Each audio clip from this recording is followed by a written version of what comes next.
Okay, so what I was doing, I've just started out laying the rationale for the course, giving you some glimpse of the issues that inform the course, right? And I gave you some sense of, the effort here is to give you some sense of why the course is orchestrated in the way it is, okay, and that there is a larger framework of justification in the context of which the course proceeds, right? Now, in the last class, I was just, as part of this course rationale, tried to give you a sense of the of what scholars have called the culture of sociology, right? And I tried to indicate for you that this construct called the culture of sociology, it's actually a construct, and you can trace it back.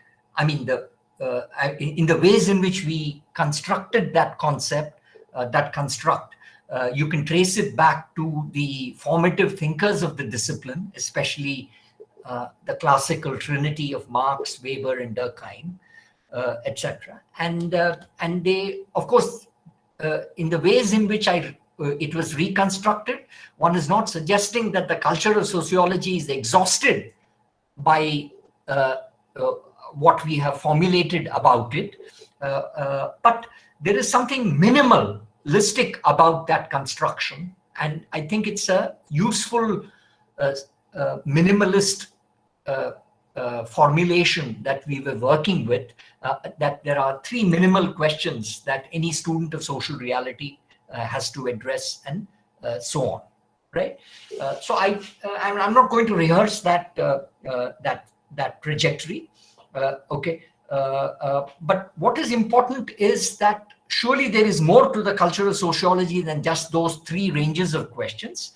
Yet those minimal questions themselves are still interesting, okay? And they can be posed in different ways, answered in different ways, and so on, okay? But the approach that we take to some of those questions is from within this course is to formulate, in the course of answering those questions, try to formulate an approach which fuses questions of theory and methods. This is where I stopped in the last class, we did have a fairly interesting discussion towards the end of the class, and I think one of the important ideas that informed the discussion that we had towards the end of the class, okay, is to actually urge this idea that this course, Knowing the Social World, will approach the question of philosophy and theory as some kind of a resource, and I'm using the word resource in a very specific way, in the process of social inquiry, right? If questions of philosophy and theory are treated as some kind of a resource for social inquiry, then the kind of conceptual clarifications that the course will effect, the methodological considerations that the course will augment, the kind of philosophical ideas that the course will also seek to kind of work through, should not be seen as some kind of an add-on, right? Okay, but rather it's not something additional, but these ideas, concepts, frames, etc., are introduced as sets of ideas, values, and assumptions which are appropriate to every dimension of social inquiry, right? Okay, that's why thinking through research can involve, in fact, I would argue this, can make a difference. Thinking through research can make a difference to how one sets about doing research, right? Just as doing research can also, clarify the basis on which some of the thinking that informed it can be revised and so on, right? So what are the implicit assumptions in the research? The consequences of following one line of inquiry rather than another line of inquiry, right? The implications of choosing between different approaches and theoretical positions. I think these are facilitative questions which can actually add as resources or translate into resources for social inquiry, right, etc. So now with this set of remarks, let me move into another idea that in a sense structures some of the considerations that weigh large and kind of weigh weightily on this course, right? Now, and this is where I really move into the segment which is moving further from what we did in the last class, right? It is often said that the purpose of social science, right, is to produce critique, right? Okay, and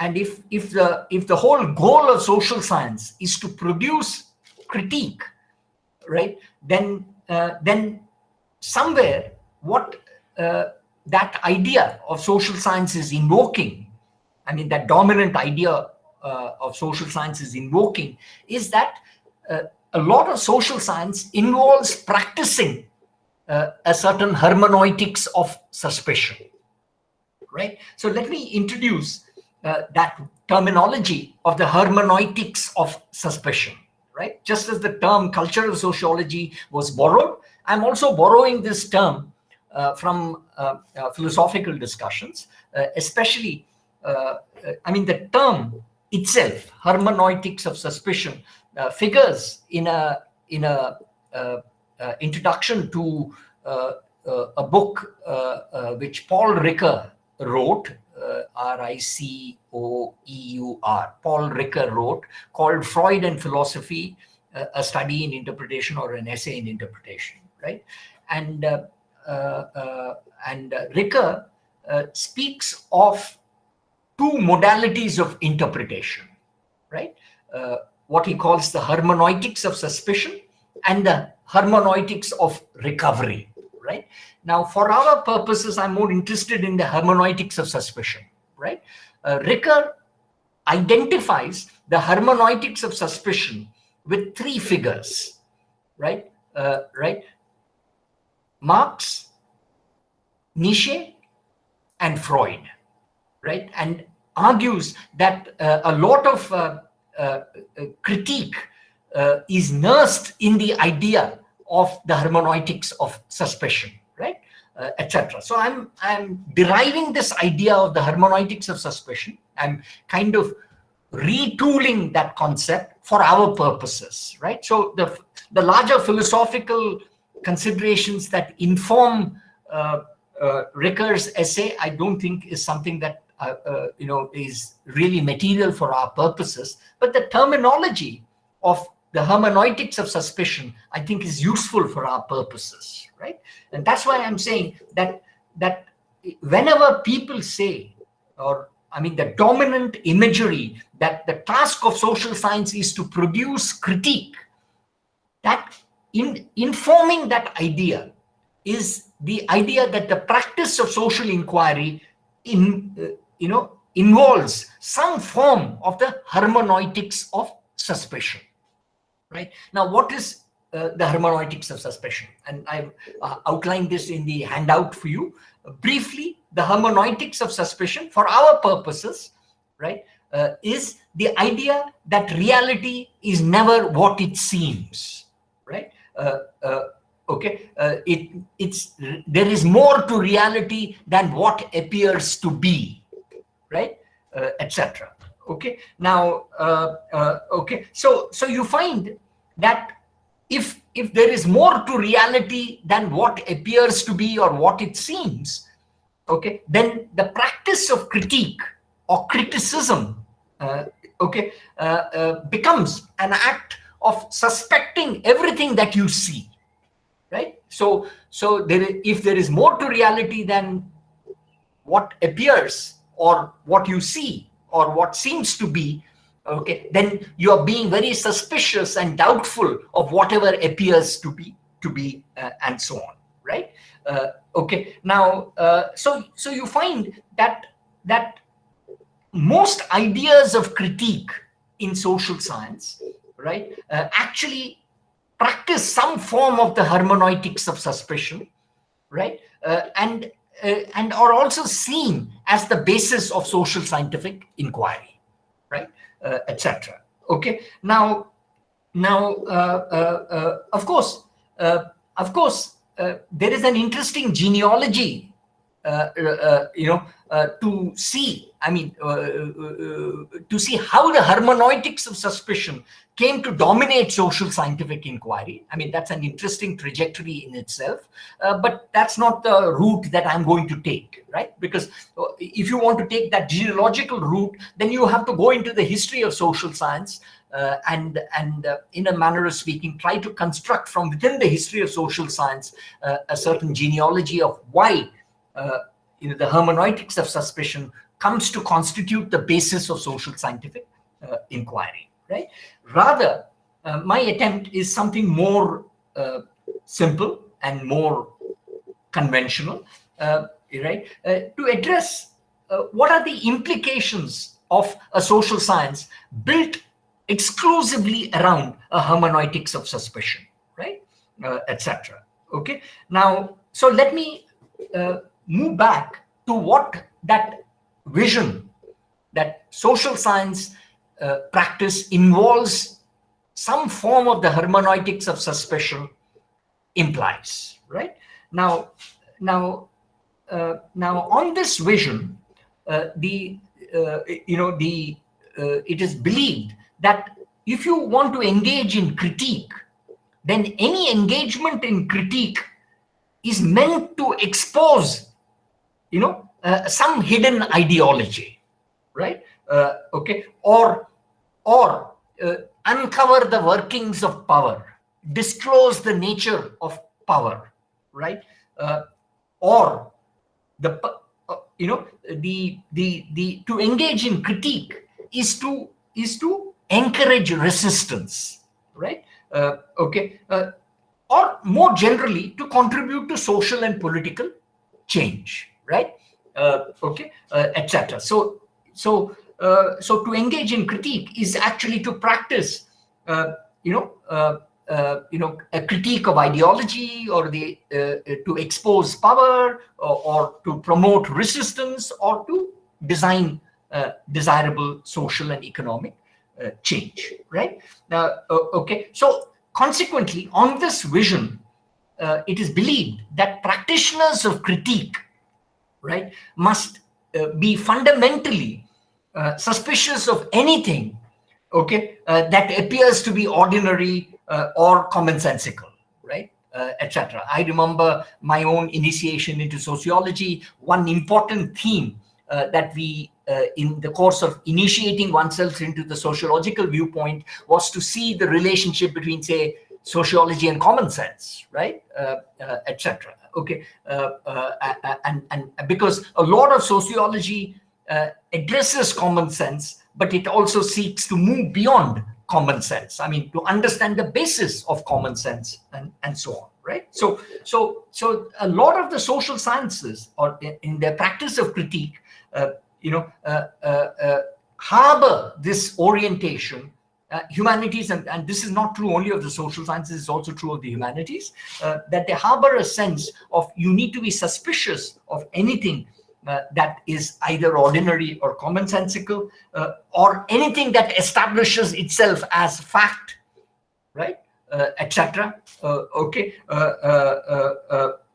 including references to like some of us can be making facts of life, facts of experience, facts of a text, and so on, right, etc. Okay, now so in other words, the hermeneutics of suspicion, I mean, which formulates the basis of an engagement in critique, I mean, clearly endorses the conclusion, okay, that criticism or critique involves moving against the grain of things, right? I mean, in humanities, people talk about reading against the grain of the text, right?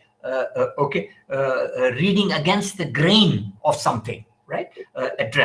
So to address an object, to engage with a phenomenon, or to read a text, okay, is to approach it suspiciously, right? And to approach it suspiciously is to see it as a symptom of something else, right? So a text or an object or a phenomenon is not what it presents itself to be. There is more to it than what appears to be, right? So there is something else involved, and that something else, okay, turns out actually to be some insight, theoretical or political insight, which is possessed by the scholar who's practicing the hermeneutics of suspicion, okay, as part of that reading or engagement with the object, right? Okay, so you find that quite a lot of the time, instead of responding to the object, engaging with the phenomenon, okay, or reading the text through its own immanent logic, the scholar or the critic invariably forces that object, that text, to a reading that is informed by his or her own theoretical and political schemes, right, etc. So the result, according to people, I mean, according to this line of thinking, is that a lot of critique which is practiced in the vision of the hermeneutics of suspicion often produces fairly predictable readings or results that are that can be extremely dull or boring, right, etc. Okay, in fact, scholars who tell us that the hermeneutics of suspicion has run its course, right, and that critique needs to move beyond the hermeneutics of suspicion, away from the hermeneutics of suspicion, okay, argue that what we call as critique has run out of steam, right? Okay, I mean, and that critique, the idea of critique in the ways in which the hermeneutics of suspicion has nursed it, has lost its status as the self-evident goal and method of social scientific inquiry, right? And in fact, that is the idea that underlies what scholars call as post-critical social science. And I'll come to post-critical social science in the next slide, right? But I think it's important to sound the limits of the hermeneutics of suspicion, right? Okay. Now, okay. I mean, in fact, I mean, it's important to think through the limits of the hermeneutics of suspicion in the ways in which I have kind of, I mean, somebody might say this is a caricature of the hermeneutics of suspicion or the idea of critique, which it could well be. But if you're looking at it in terms of real work that, I mean, for instance, people working from within the Marxian frame, or even the Nietzschean frame, or even the Freudian frame, etc. I mean, there may be a productive deployment of concepts in their work, but their conclusions are more or less confirmed, depending on the theoretical perspective that they are seeking to offer, and so on. Okay. Now,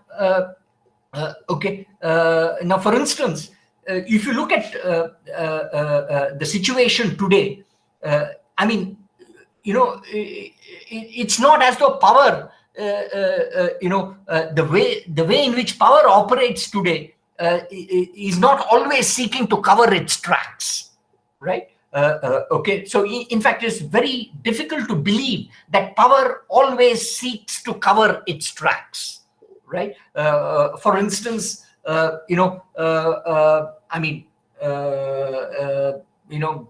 governments, there is access to governments through the Right to Information Act, for instance. So it's very difficult, although the government can also still be shrouded in secrecy. There is something of a possibility of disclosing the ways of government, which is possible today, which was not possible in the past.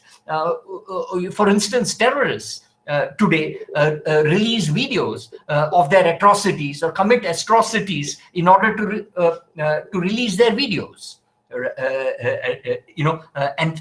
Okay, so in fact, one can ask this question, which I think is an interesting question. Okay, what does a hermeneutics of suspicion have to say to social formations in which visibility itself constitutes much of the violence, right? Etc. So violence is openly perpetrated, etc. And if visibility is part of the repertoire of violence, then what would a hermeneutics of suspicion have to say, and so on, right? That's why, now, moreover, it has also been pointed out that the hermeneutics of suspicion, right, is obsessed with the opposition between something hidden, okay, and something which is shown, right? Okay, and in fact, some of the humanities scholars have argued that a lot of this obsession with the opposition between something hidden and something shown actually encourages, according to some of these scholars, paranoid readings, right? As it were, right? For instance, the renowned science studies scholar Bruno Latour, in fact, he has a very important essay that I think I do mention. Oh no, I've not cited the essay, but he has this famous essay called why has critique run out of steam, right? Etc. Bruno Latour actually notes that the techniques of critique, okay, are no longer the province of radicals, right? Etc. So in fact, the trademark of critique, a certain skepticism about facts, skepticism about established facts, has been hijacked by a whole range of of people, and not just radicals, as it were, right? And so on. Okay. In fact, according to Latour, critique, or the idea of critique, actually removes us from the things we actually care about, right? Okay. Okay. And so on. I mean, when we have exposed the ways of power, when we say that everything is constructed, that everything is contingent, we feel that our work of critique is done, right? Etc. Okay. Okay. Now, I mean, in fact, Latour asks this question: what good does it do, right, to know that something that something is constructed, right, or something is contingent, something is okay. I mean, is this all that we have to say about objects and social phenomena, that they are all constructed or contingent, a creation of circumstances, and so on, right?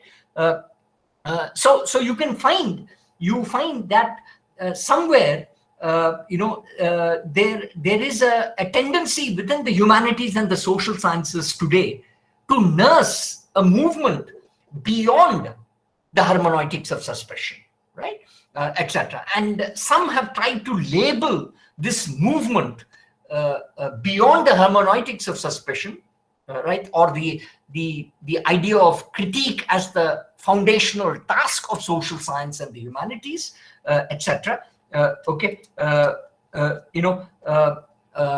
As some kind of a idea of a post-critical social science or a post-critical humanities and so on.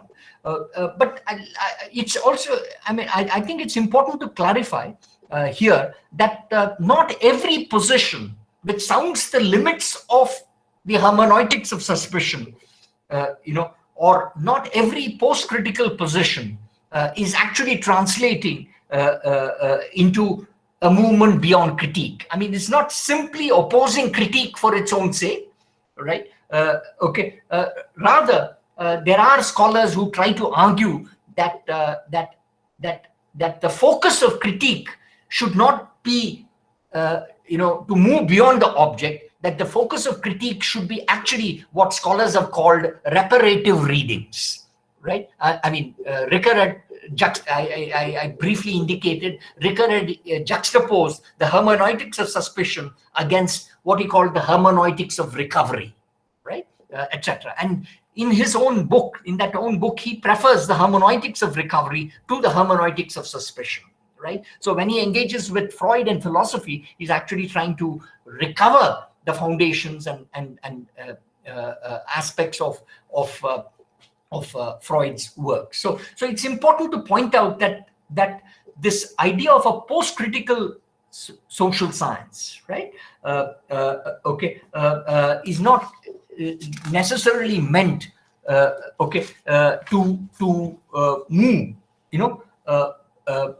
necessarily beyond critique, or this is not just a simple opposition to critique, but perhaps trying to bring some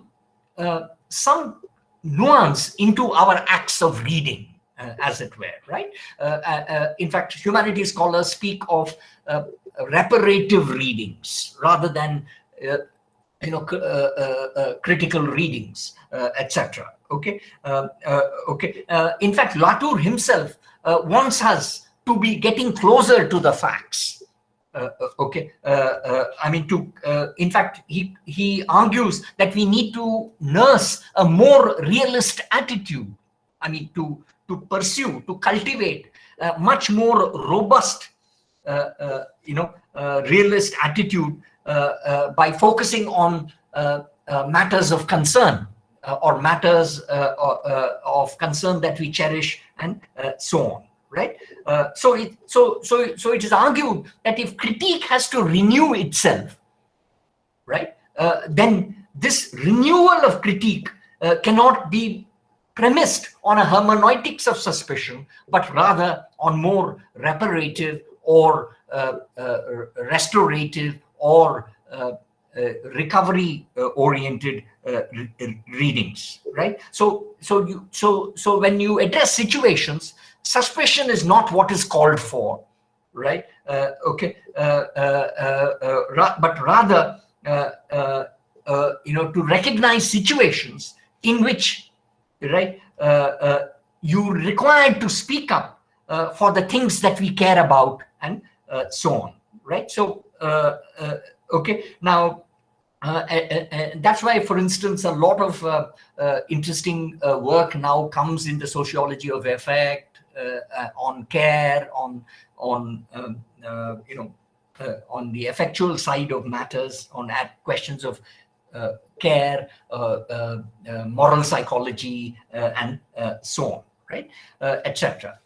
So you find that somewhere there are arguments that are being forged for a post-critical social science. Now, I think somewhere the logic of these arguments is also informing our course and the kind of concerns that we are bringing, that we will be bringing to the different aspects that are part of this trajectory, right?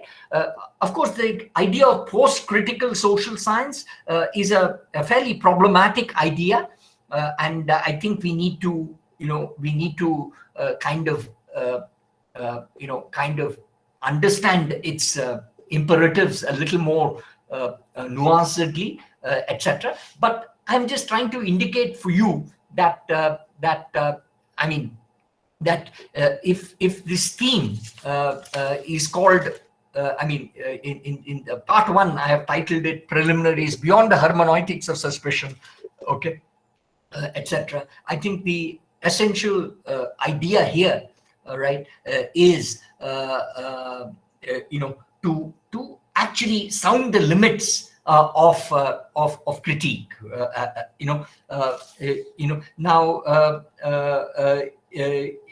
So you find that somewhere somebody might argue that in the process of trying to move beyond the hermeneutics of suspicion, one is instituting a new binary between, say, critical readings and reparative readings, or paranoid readings versus more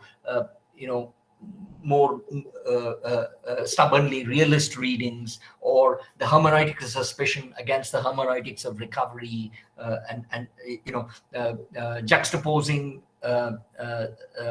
surface level readings with readings over depth, and so on. So okay, now I don't think one is instituting a new binary in this way, that in challenging one excess we are not trying to move to the other opposite end, etc. But I'm just trying to indicate for you that some of the kind of emphasis I will be bringing in the context of these lectures is to assimilate some of these recognitions about the limits of critique itself, right? Okay, now, in fact, one of the things that I will be constantly emphasizing at the various levels of the course is being attentive to what there is, right? Paying attention, fuller attention to what is before us, right? Whether it be a text or an event or a situation or an object or a phenomenon, whatever. One looks and thinks in the context of particular kinds of questions, right, etc. Okay, that's why I might have to reorder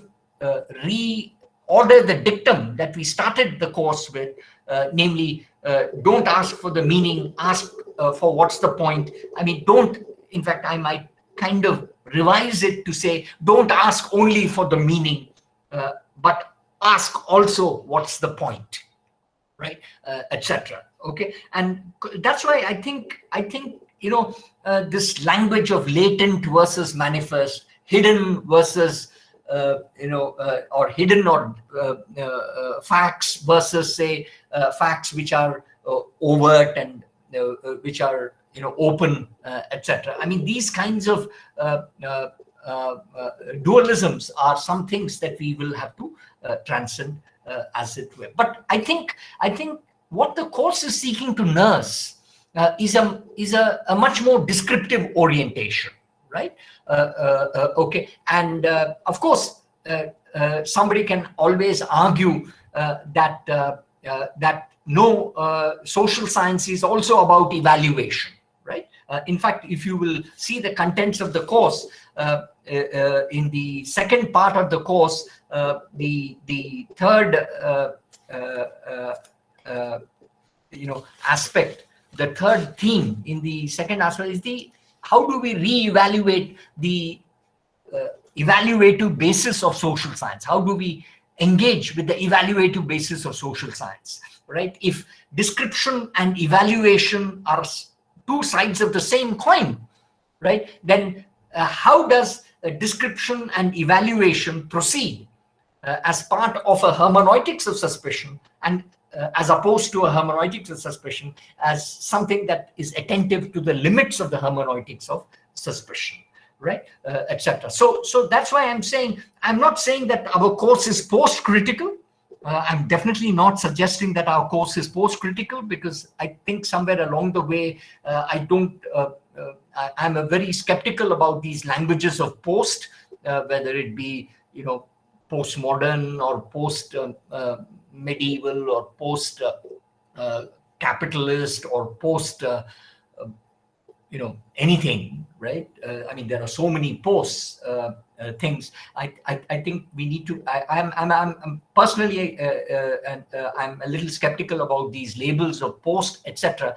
But the fact is that there is something being signaled by the suggestions about a post-critical humanities or a post-critical social science and so on. And I think we need to understand some of the basis of the claims that anchor those positionings and positions and so on. And so I think it's important that we cultivate our sensibilities of composition, right?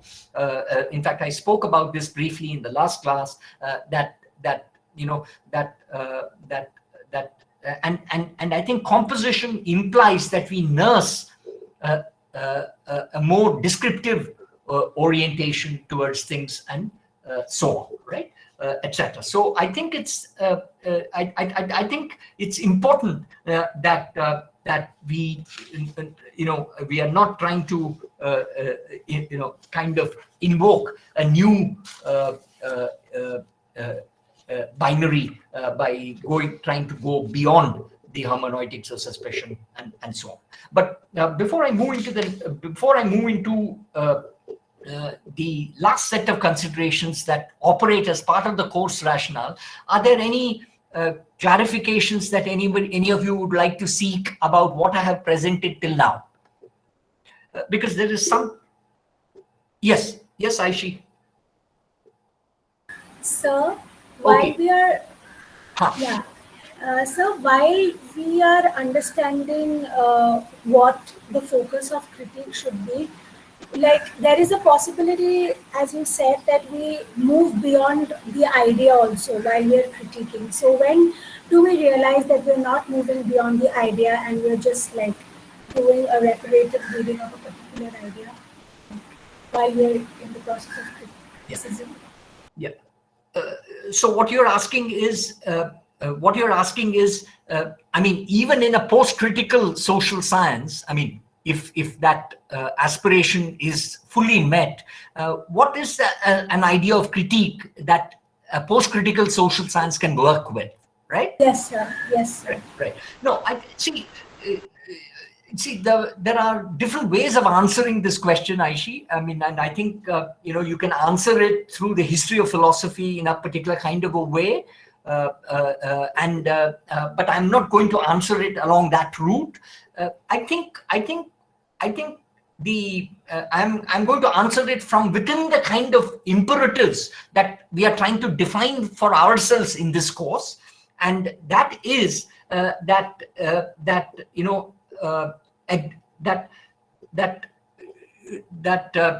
for instance, interpretation, right? I mean, if a crucial element of critique is interpreting meaning, right, then somewhere along the way, the interpretation of meaning can also have some critical coordinates built into it, right? I mean, it's not necessary that you suspect what people say, but what people say may not be sufficient to understand both what they say and why they say what they say, right? Of course, somebody might say that no, isn't this a practice of a hermeneutics of suspicion, right? No, I think the hermeneutics of suspicion, at least in the ways in which I've tried to characterize it, goes with certain hard and fast rules about how you approach reality, right? Etc. And I think those rules, hard and fast rules about how you approach reality, I think needs to be made a little more elastic, right? So I think there is something in the idea of of the hermeneutics of suspicion and the notion of critique that is built into it, but the kind of hardness with which it approaches phenomena, I think one is seeking to soften the emphasis. Now, for instance, people talk of thick descriptions, right? I mean, I'm sure in your courses on method and particularly qualitative methods, you would have, whether in your undergraduate or in your postgraduate, read the anchoring essays of Clifford Geertz and or of writing culture coming from James Clifford and Marcus and others, right? Now, but then I think somewhere along the way, there is a whole act of anthropological description, that I think is not being adequately addressed, right? So I think, I mean, even if you were to look at, say, some idea of thick description, right, etc., and work through, say, the considerations that, say, Clifford Geertz anchored in the idea of thick descriptions, you will find that somewhere, even as the description is made more lucid, right, there are certain overdetermined theaters in which the description is participating in. So I think in fact my own orientation to students is to work with thin descriptions, right? And please note, thin descriptions are as difficult as working with, say, thick descriptions, right, etc. So that's why I'm saying I don't think this is a question of moving away from the idea of criticism or critique, but it's a different approach that you bring to the idea of criticism. So instead of moving beyond the phenomenon, you engage with the phenomenon as it presents itself. In fact, a lot of phenomenology is actually based on this orientation, right? I mean, a lot of phenomenology says that you bracket whatever you know about the object and attend to the object as it presents itself, and so on, right? So I think the descriptive orientation that comes as part of a certain phenomenological view is something that I would want students to nurse a lot more. And I think the kind of emphasis that we bring in our theory and methods courses, towards, working with, say, explanatory schemes, actually kind of restricts the kind of descriptive overlays that you should actually be bringing, because the challenge of interpretation is to actually loosen your description, right? And the interpretive challenge actually becomes a little more serious when you loosen your description and make it a lot more free-flowing and so on. I mean, why does, for instance, a Veena Das appeal to us more than, say, somebody else? I don't want to take another name, right? I mean, if you read Veena Das's ethnographies of, say, abducted women in the context of the partition, etc., and the kind of ordinariness into which they succumb post distressing traumatic experiences, there is something extremely enriching, morally edifying in the kind of description and the kind of valuation she brings to the world of subjects whose worlds have been shattered, but how they come into ordinariness and so on. It's not as though you're trying to explain a situation. You are actually trying to work out, something more richer and immersive in experience and so on. I mean, see, there is no clear-cut answer to your question. I think if we take the practice of particular criticism, then I think I will be able to tell where the student is compromising description and letting an explanation or an urge to explain take over and so on. I mean, a lot of students speak about capitalism, right? But it's I mean, I think do we have descriptions of capitalism in particular theaters. I mean, how does the logic of capitalism manifest itself in particular theaters of action, right? I mean, that for me is a much more creative challenge than just saying that capitalism explains why people behave the way they do and so on, right? So I think nursing this descriptive orientation, right? I mean, is I think a very critical act. I mean, spotting, addressing a thread in a description, right? Bringing some themes to a description, etc. I think these are creative faculties which I think students have to nurse more actively, right? Etc. In fact, I had a student who submitted a thesis on child ethnography and ethnography of children, and I remember, she did her fieldwork in Orissa. She came from Orissa, so she was doing fieldwork in Bhubaneswar. Got access to families and their children, which is not easy, but she got access, and then had an extremely immersive field experience. But then she struggled to write, right? And for me, the struggling to write is not because the experience of fieldwork was overwhelming. It's because you are not being sufficiently attentive to. It took a long time for her to put her description in place, right? Etc. So I think there are certain threads to a description which I think are as critical as, say, trying to explain the ultimate order of things or something of that kind. I mean, these are just some loud remarks, but you may still have some observations to make on whatever I've said till now. No, sir. I could make out like certain sense of, like, I got some answers of how I can place criticism over here. And yeah, it made sense to me. Like, right. Yeah, no, I think, but I'm just, see, let me give a formula to this. What does it mean to live one's life as a writer? All of us are writers. I believe that all of us have the capacity to write, right?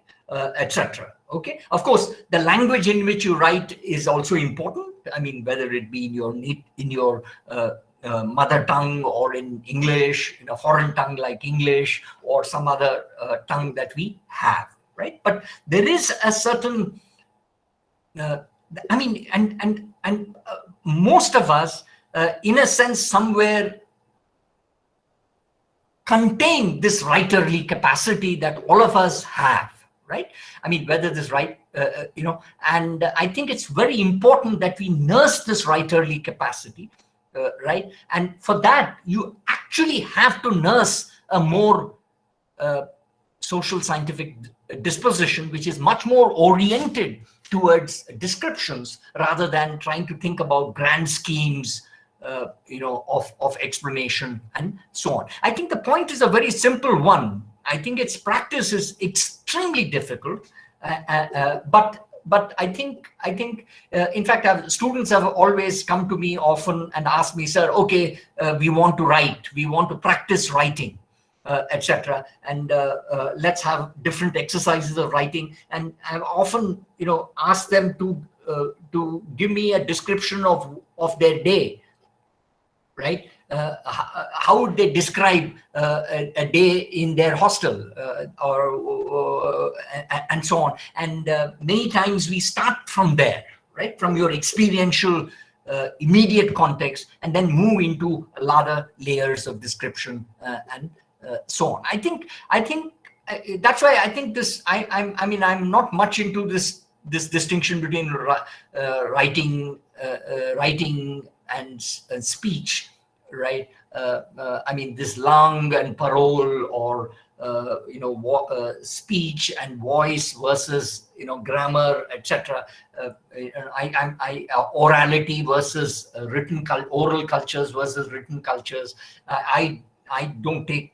I think there is a lot interesting which is happening in those discussions. I take certain lessons from them, but ultimately, in terms of one's own practice, one is actually trying to assimilate and bridge these dualisms together, and so on. So that's why I think the final slide is a little more important for our purposes. What does it mean to fuse epistemology and ontology, right? Because these are terminologies that will be figuring quite prominently in the kind of presentations that we will be making. So let me turn to the last set of considerations, which is part of our clarificatory, overtures and etc. How do we bring epistemology and ontology together, right? Okay. Now, it's important to ask, right?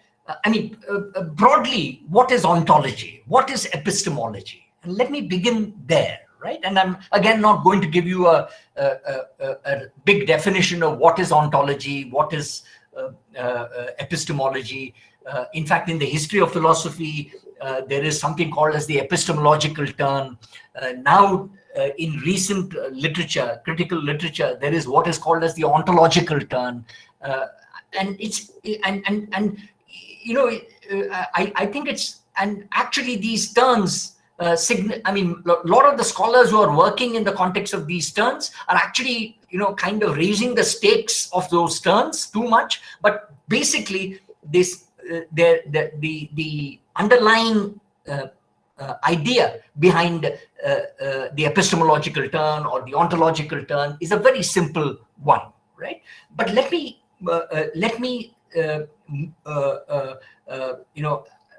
having laid out certain considerations that weigh large in the course, get into a final set of remarks on fusing epistemology and ontology. Okay. Now, ontology, broadly is the question about what there is, right? Okay. So whenever you ask questions about the nature of reality, or the nature of existence, the nature of being, etc. Okay, you're asking an ontological question: what there is. Okay, so any answer to the question of what there is, the nature of reality, the nature of existence, is an ontological disposition or an ontological question. All right. Alternatively, you have the epistemological question, right? In fact, a lot of scholars, a lot of philosophy or philosophizing, which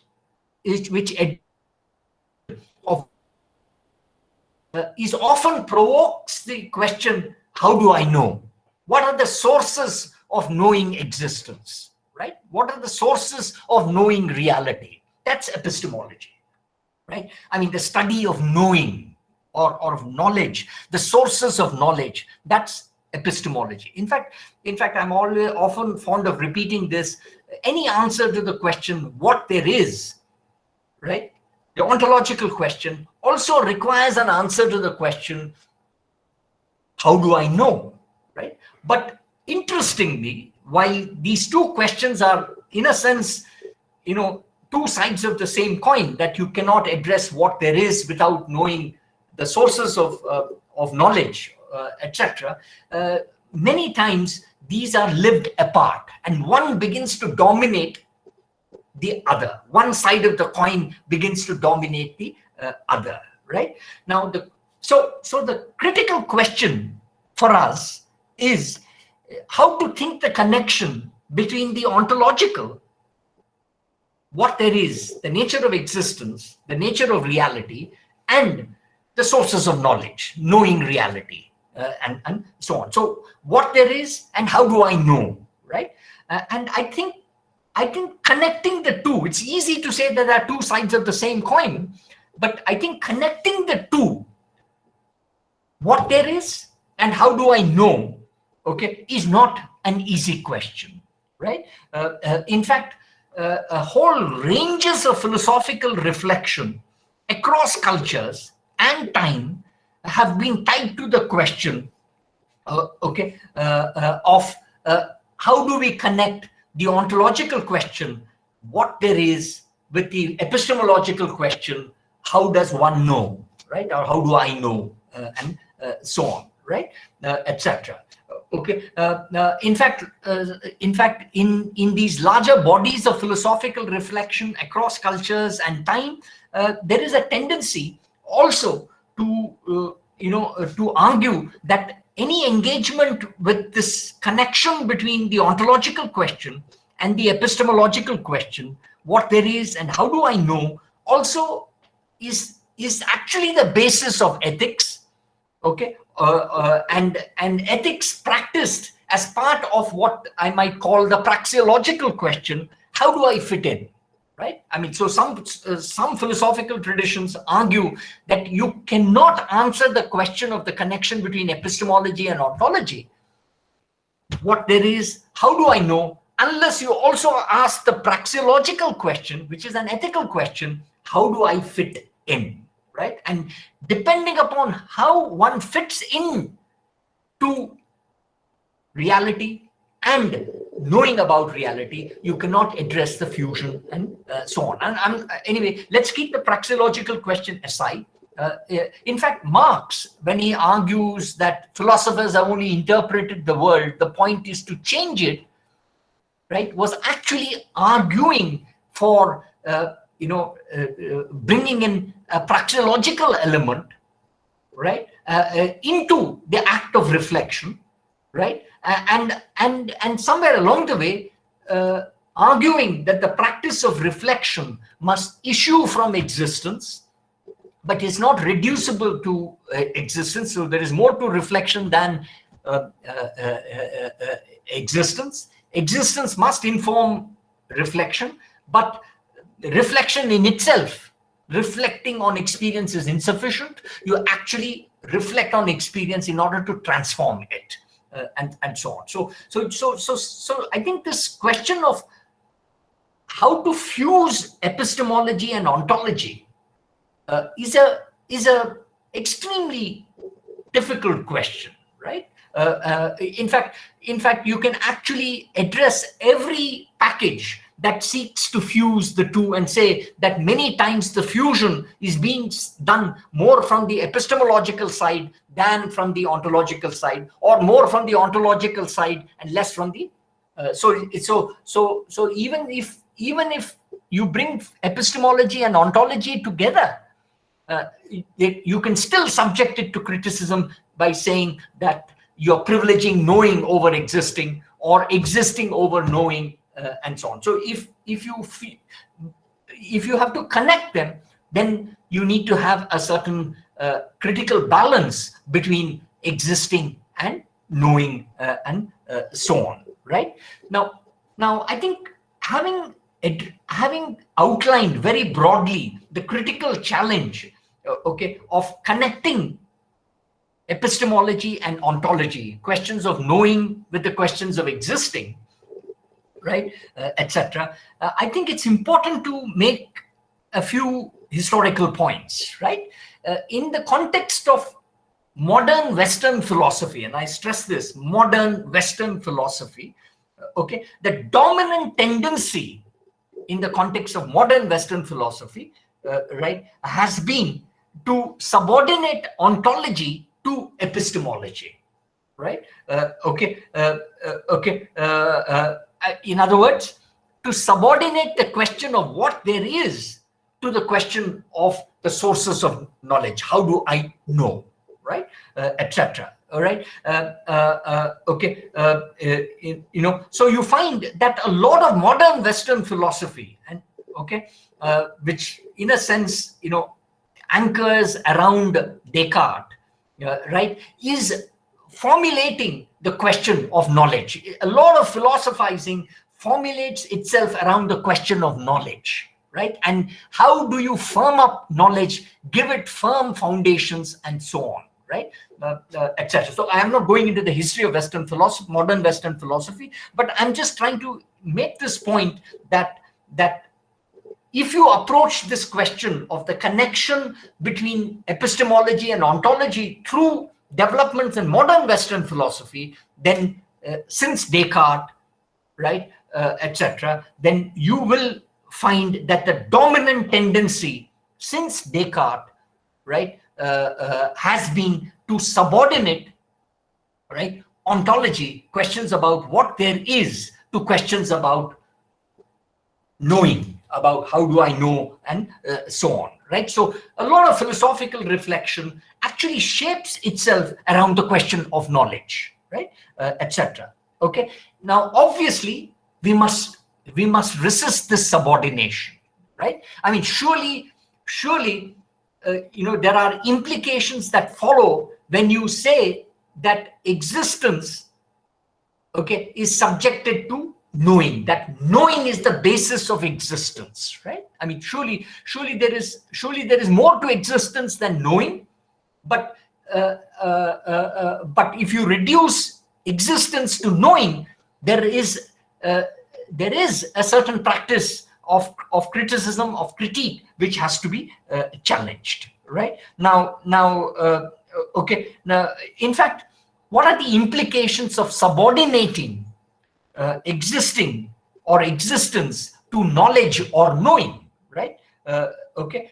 In fact, when people say knowledge is power, right, what they're actually saying is subjecting knowing or subjecting existence to knowing, right, etc. Okay. So the claim that knowledge is power, right, is actually incidentally, that was the clarion call of a lot of Baconian science, right? And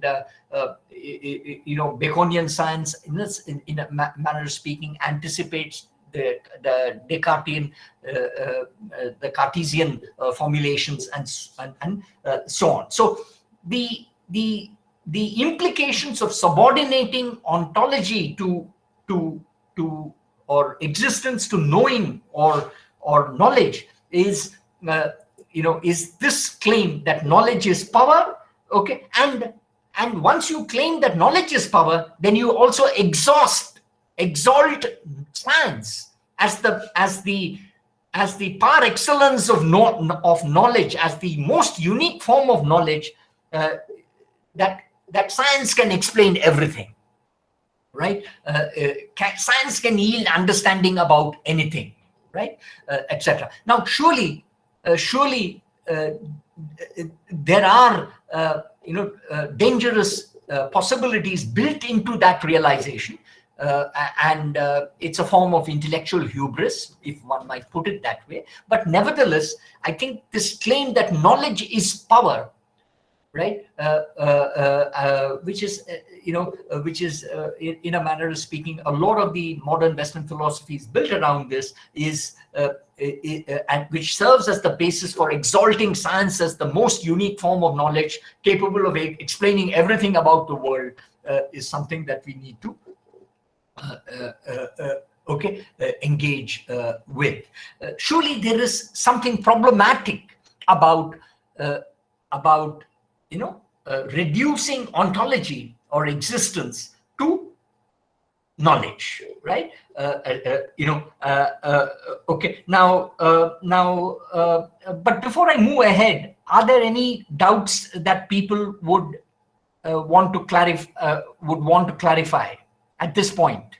I can address some doubts that some of you may have in this plane of ideas that I'm speaking about. Anybody?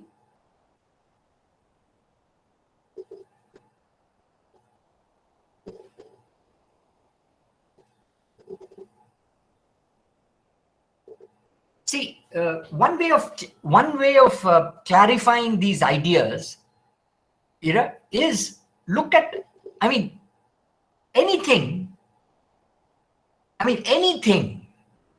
right?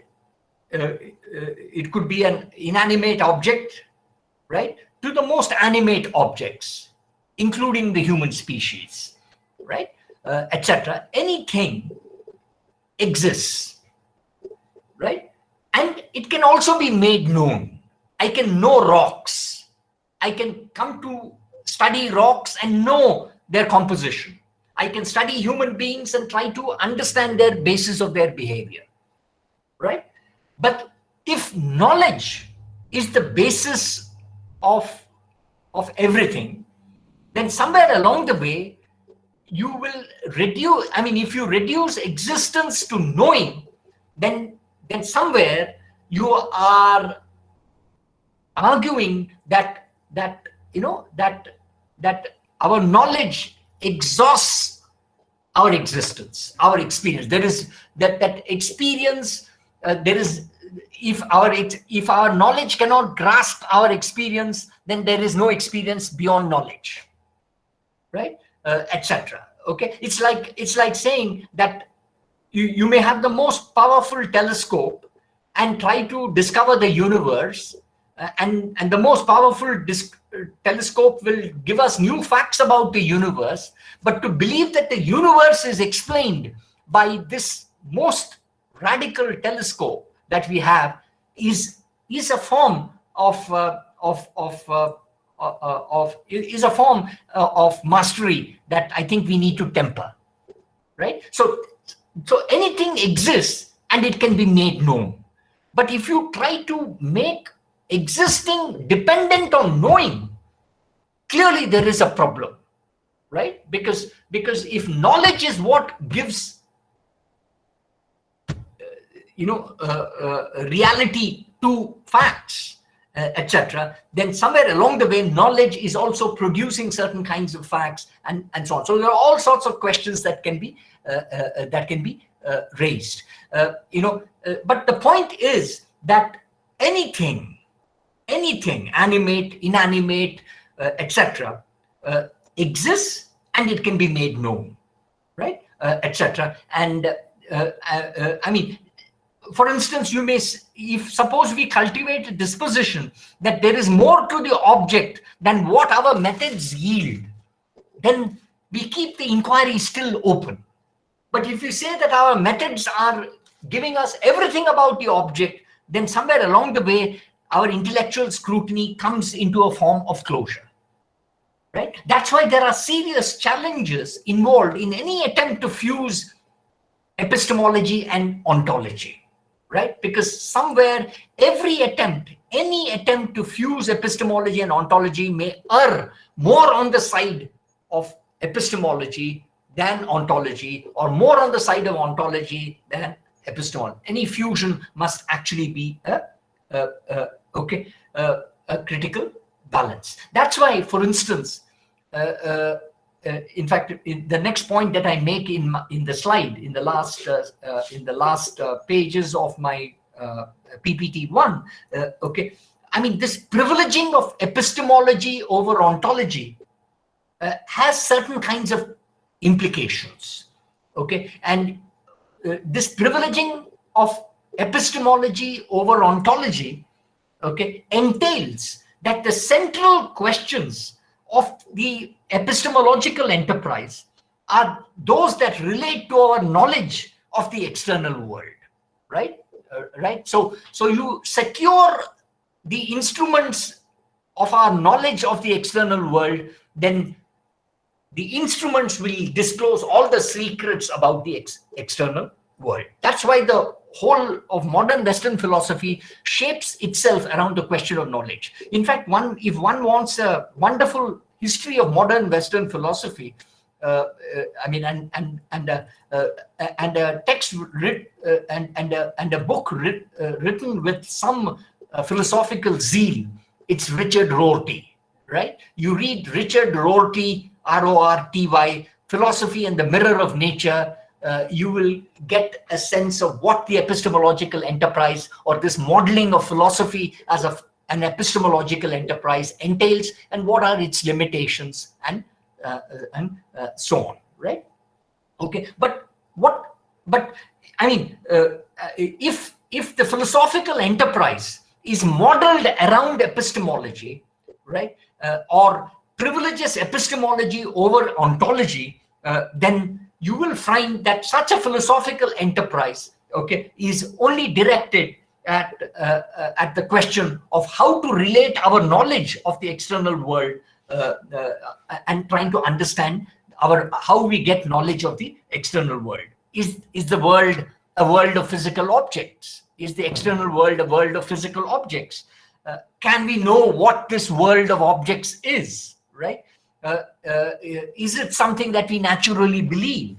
Okay, what is it to know? I mean, these are the questions that surround a philosophical enterprise structured around privileging epistemology over ontology, right? So in fact, as I put it in the handout, this philosophical attitude amounts to grounding the knowing attitude in itself, right? That once knowledge affirms its own foundations, then everything that is secured through that knowledge, which is firm on its foundations, is true and valid, is something that goes up. Okay. In fact, we need to move beyond this framing of the knowing attitude in itself, right?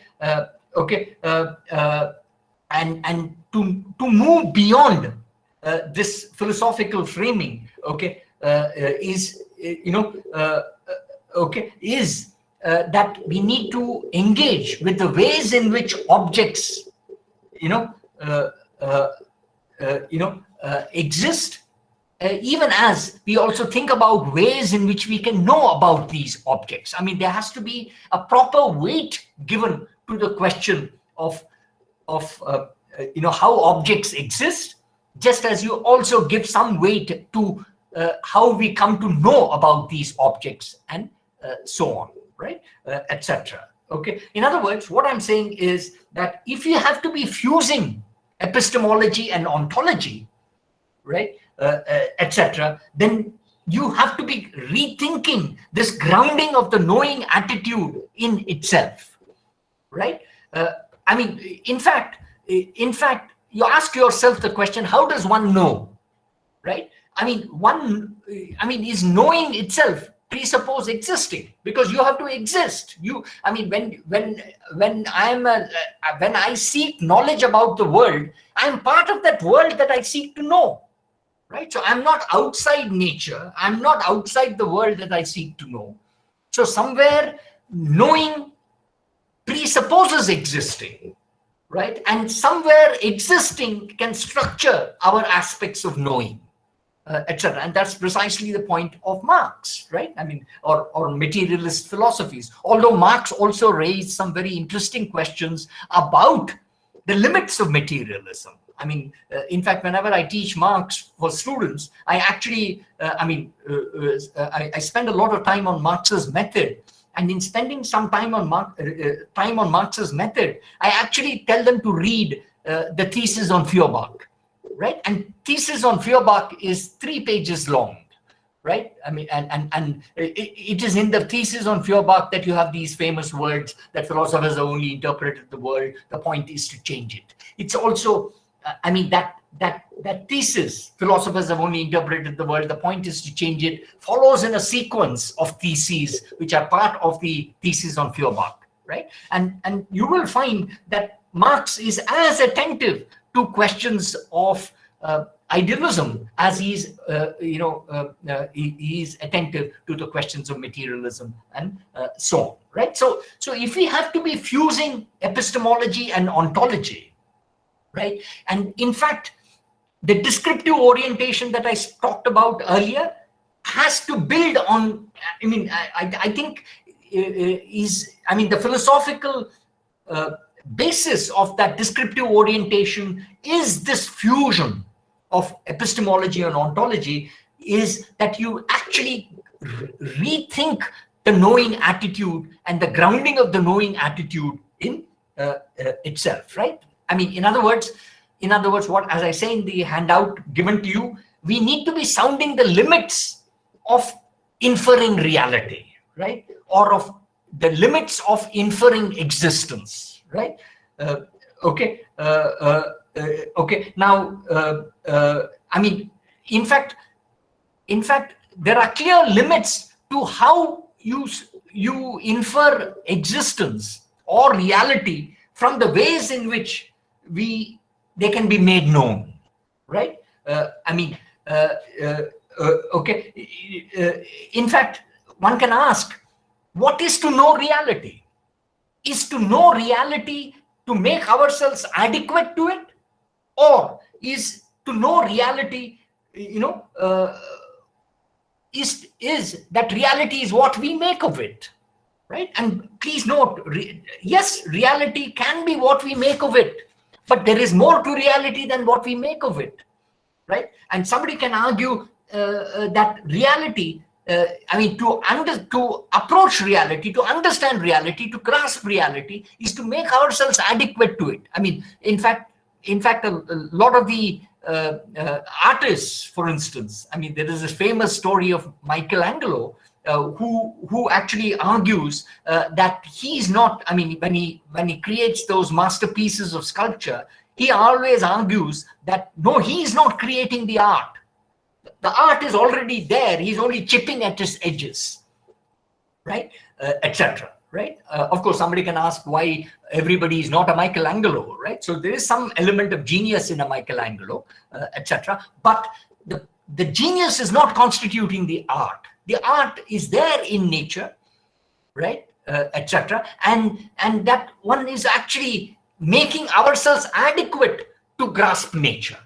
And so on. So I think there are different philosophical attitudes that we can be bringing to the ways in which we go about our descriptive enterprises. And this course is essentially about these attitudes, these dispositions that we should be bringing in as part of our descriptive endeavors, right? And so on. So that's why this fusion of epistemology and ontology that the course is seeking, the fusion of theory and methods that the course is seeking, this descriptive orientation that the course is consciously seeking to cultivate, without descriptive orientation, without compromising questions of theory and concepts, right, etc. Okay, is something that I think can be the basis of a new critical spirit that I think we need to nurse in the context of our courses. Okay, of course, somebody can argue that no, what I have said in the latter part of my remarks is some kind of a philosophical historical route, etc. Okay, but let me be very clear: our course is not traversing a philosophical historical route. Right? I mean, when I teach the courses on theory, I do traverse a philosophical historical route. Right? I mean, when I teach classical sociological theory, give students a reminder of what is classical about classical sociological theory. Right? When I teach modern sociological theory, ask how do we contrast between, why is modern sociological theory seen as post-classical? Right? Okay. How do we contrast between classical sociological theory and quote unquote modern sociological theory or sociological theory after 1945, right? Etc. So those are historical philosophical routes. In this course, I'm not traversing a philosophical historical route. Okay. But I think this philosophical historical route must be kept in mind in the context of the issues that I'm trying to map as we move along, right? But these are broadly the concerns that I'm trying to bring in this course, and hopefully, I will be able to articulate these concerns in a more concrete fashion as we straddle the various themes that are part of this course. As I said, the course has been revised for the online mode, but this revision has implied that some themes have been dropped, but I think the critical thrust of the course is still being retained, and I think sought to be rendered a little more practically in the online mode. And that's why the revised course outline that has been shared with you and so on. Okay, so that I think completes our initial set of remarks about setting the terms and clarifying the rationale of the course. In the next class, I will start with PPT 2 and move on to some of the substantive themes that are part of this course. But please note, I want you to be attentive to the partitioning, the threefold partitioning of the course, which is there in your course outline. Preliminaries, beyond the hermeneutics of suspicion. Second, the interpretive dimension of the social sciences revisited. And third, critical departures. I want you to be attentive to this. And I think there are overtures, critical overtures made in each of these three segments, main segments, which I think you need to retain and think along as we go further, right? Are there any clarifications or any questions that you have? I would like to have it as part of the recording, but if you don't have any questions, then I will switch off the recording and we can generally close off the class for the day. Any questions, any observations? Hello, sir. Yes, Amrut Raj, yes. Sir, I have one doubt. I don't know if it is okay. No, please go ahead. Yes, sir. Sir, it is about reality. So I want you to consider one microorganism that is it is an hypothetical. I want you to think it is an hypothetical organism. So it is existing. Let us think that it is existing in air, but our scientific inventions are not capable of identifying it. So it is existing there. So does it mean that if you are not up to discovering it, that if we are not in a position to comprehend it, does it mean that this is not existing? Yeah, precisely. That's Amrita. That's precisely the point that one is stating. That just because our current matrices of knowledge have not disclosed something doesn't mean that something does not exist, right? Look at the coronavirus, for instance, right? Of course, there are all theories that the coronavirus has leaked out of the lab and so on, and then mutated and so on. But if you notice, there are a lot more viruses in nature out there. We don't know about them, but but they are there. And as we move, that's why people talk of the Anthropocene, right? As in the age of the Anthropocene, as the human, as the realm of the human advances, etc., you will have more and more environments exposed to human intervention, and as more and more environments are exposed to human intervention, you will have new discoveries, new existences entering and encroaching upon our world, which we will come to know, but they are there already, right? Etc. So you're absolutely right, Amrutraj, and I'm absolutely delighted to have what you have just said, because you've got the essential point that if you reduce existing to knowing, then somewhere along the way you are, in a manner of speaking, emasculating or restricting the realm of existence, right? Does this clarify? Yes, sir. Right. Then one can really, this is also a counter argument that also came up in my mind. Then one can also argue that what is comprehensible in the mind only exists. Yeah. No. I think Amrutraj, you're trying. You're a more sharper philosopher than I am, etc. And I think the basic point. I think you need to get the basic point, right? Of course, you can. There are many layers to existence, right? I mean, somebody can argue, is conscious existence only existence? What about pre-conscious existence, right? Etc. I mean, there are, so let's not let's not complicate the variables of existing and knowing. I mean, there can also be, I mean, all knowing is actually, knowledge is always cumulative. So, I mean, people will say that knowledge is a cumulative process, right? Etc. So somewhere along the way, there is always an accretion of knowledge. There is a new synthesis of knowledge that is always constantly coming, and so on, right? I think the larger point that I'm trying to make is that in trying to connect questions of epistemology with knowing, with questions of existing or of ontology, there are critical questions that we need to address, to keep in mind. And any attempt to bring them together, I mean, I think when you look at attempts to bring them together, what you need to evaluate about those attempts is, where is the critical balance being struck, right? But yes, I think if we work with a more complicated vocabulary, then we can also speak about different ranges of existence, just as you can speak also about different ranges of knowledge, and keep the exercise open, as it were. But I'm not discounting anything that you're saying, Amritraj, but I think I'm just trying to say, I think it's important to work with the basic point that the relationship between existing and knowing can be a complicated one.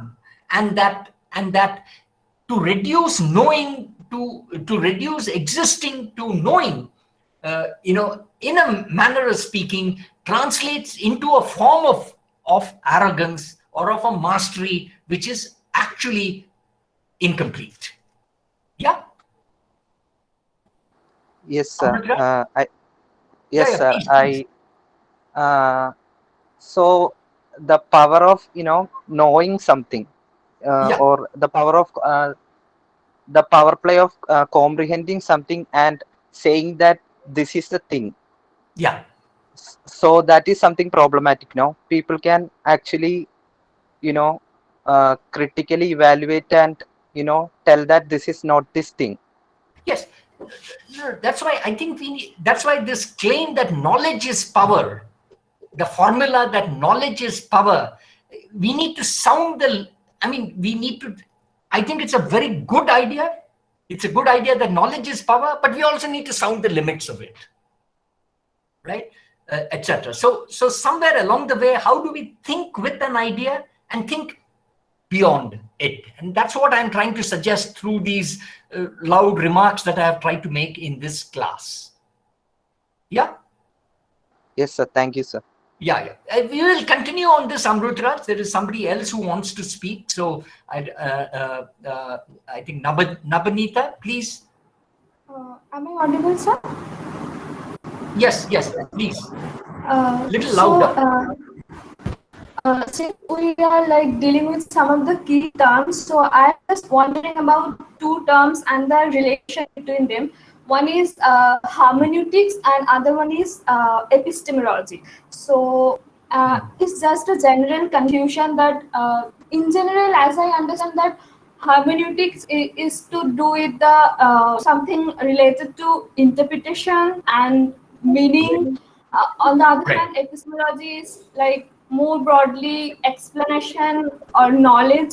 So I'm just wondering how to spell out the relation between the two, or is it the same? I mean, or can we say that there is more interpenetration between these two? I mean, how to I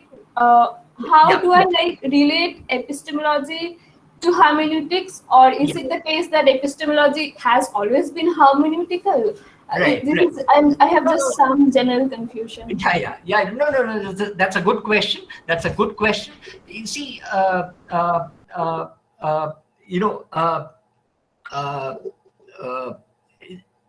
I think when we're dealing with, we will be engaging with hermeneutics, or the interpretive dimension. You're right that hermeneutics privileges interpretation and meaning. Right, and in the second segment of our course, part 2 of our course, we will be engaging with the interpretive dimension of the social sciences, where I will be looking at one of the most important practitioners of a certain hermeneutic model of social science, namely Charles Taylor. Right? So I will have more remarks to make on hermeneutics specifically and the interpretive model of social sciences a little later. Right? I think hermeneutics is also an epistemology in itself. Right? I mean, so it's not as though hermeneutics, that epistemology only implies explanation or knowledge. Right? Hermeneutics is also a claim to explanation, etc. In fact, Weber, for instance, spoke about interpretative explanations. Right? I mean, Max Weber speaks about interpretative explanations of phenomena and so on. So yes, I agree that people make a distinction between interpretation and explanation. Okay, and there is a tendency to associate the explanatory only with the epistemological and to discount the interpretation and so on. And I think these are false, these are incomplete and false, summations. I think you're towards the end of your question. You said that hermeneutics is also a certain interpretative epistemology. Right?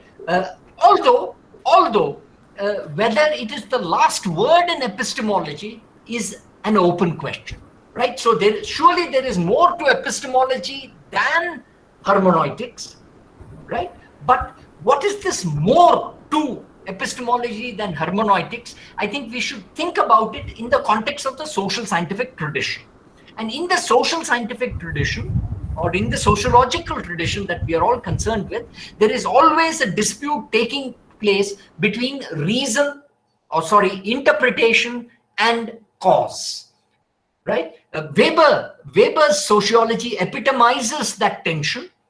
In fact, Weber constantly says that interpretation is not the last word in social science methodology.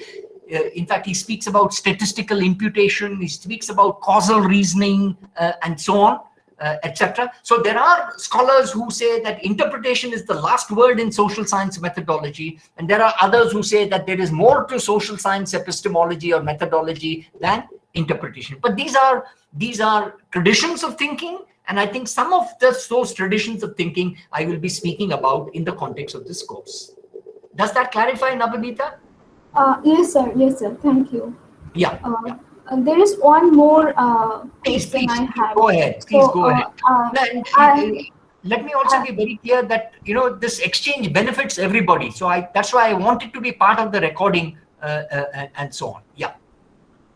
So it's regarding the ontology epistemology fusion that you are talking about. So I'm just wondering that when we attempt to fuse epistemology with ontology, do we also need to grapple with the challenges or maybe the question of ontological pluralism? I mean, ontology is not something like singular. There might be multiple ontologies. So does it also like presuppose that we grapple with the challenges of ontological pluralism?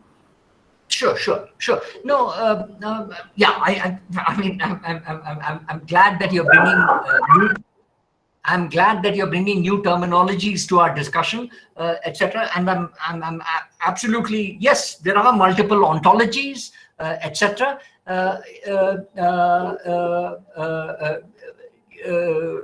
But please note, in fact, in recent critical debates, there is what is called as the ontological turn, right? And what is the ontological turn? The ontological turn is essentially the idea of multiple ontologies, right? Etc. But I won't be working with the ontological turn in the context of our course. I think it's the fusion of theory and methods that is going to guide the coordinates that the course will be anchoring. So I won't be speaking about ontological pluralism, although it is a fact, it is an important fact.